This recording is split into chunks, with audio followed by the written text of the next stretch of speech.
Bonjour, dans cette vidéo, nous allons parler des règles d'obstruction. Les règles d'obstruction sont très importantes au squash pour assurer la sécurité de deux joueurs sur le terrain. Donc, ce qu'on veut vraiment au squash, c'est de laisser l'espace à l'adversaire pour frapper son coup et aussi laisser l'espace sur le mur frontal pour qu'il puisse frapper son coup. Quelques petites règles de sécurité avant de rentrer en plus en détail sur les trois types d'obstruction au squash.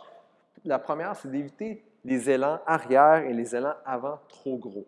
Donc, on veut quand même avoir un élan quand même plus petit. Vous allez voir dans d'autres vidéos où nous allons parler de la technique plus en détail. On veut aussi regarder la balle en tout temps.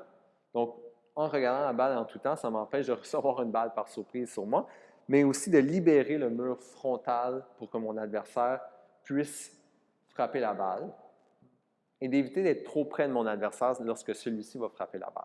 Finalement, on veut aussi arrêter l'échange s'il y a un risque de frapper notre adversaire, soit avec notre raquette ou avec la balle.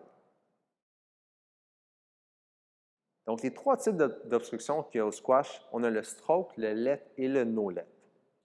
Donc, comment est-ce qu'on va savoir qu'est-ce qui était quoi? Donc, c'est l'arbitre qui va décider quel type d'obstruction que c'était. Donc, si on joue avec un arbitre, ça va être l'arbitre qui va décider si c'est un stroke, un let ou un no-let. Nous, tout ce qu'on a à faire, c'est d'arrêter l'échange et de demander « let, s'il vous plaît ». Par contre, la plupart d'entre vous, vous allez sûrement jouer au début juste avec un adversaire amicalement. Donc, à ce moment-là, c'est les deux joueurs qui vont prendre la décision quel type d'obstruction est-ce que c'était. Donc, le stroke, ce que ça veut dire, c'est que ça va être mon point à moi si j'étais le joueur obstrué. Donc, par exemple, si c'était 4-3 pour moi, ça va devenir 5-3 pour moi. Donc, à quel moment est-ce qu'il va y avoir un stroke? C'est si mon adversaire me bloquait le mur frontal ou si mon adversaire carrément m'empêchait de frapper la balle. Donc, s'il était trop près de moi, il m'empêchait de faire un élan arrière. Donc, s'il m'empêchait de faire ça, à ce moment-là, ça va être mon point à moi. C'est la même chose si, par exemple, je n'ai pas demandé d'obstruction, mais que je frappe l'adversaire avec la balle alors qu'il me bloquait le mur frontal. Donc, ça va être aussi mon point à moi à ce moment-là. Donc, c'est tous des exemples de stroke. Le deuxième type d'obstruction, c'est le let.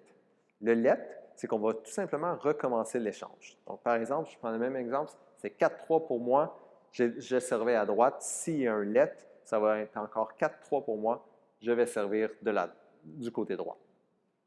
Donc, le let va se passer quand mon adversaire m'empêche de me rendre à la balle.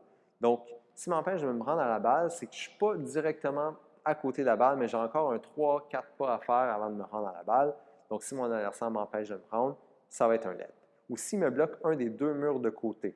Donc, s'il me bloque l'accès à un des deux murs de côté, je peux demander une obstruction. Et là, ça va être un let à ce moment-là. On recommence l'échange.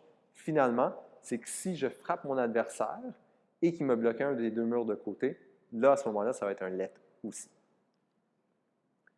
Le troisième type d'obstruction, en fait, c'est un no-let. Il n'y a pas d'obstruction. Donc, ça peut se passer quand l'obstruction était minimale. Donc, si par exemple, vous avez juste effleuré votre adversaire avec votre épaule, ou si tout simplement, il n'y avait aucune obstruction.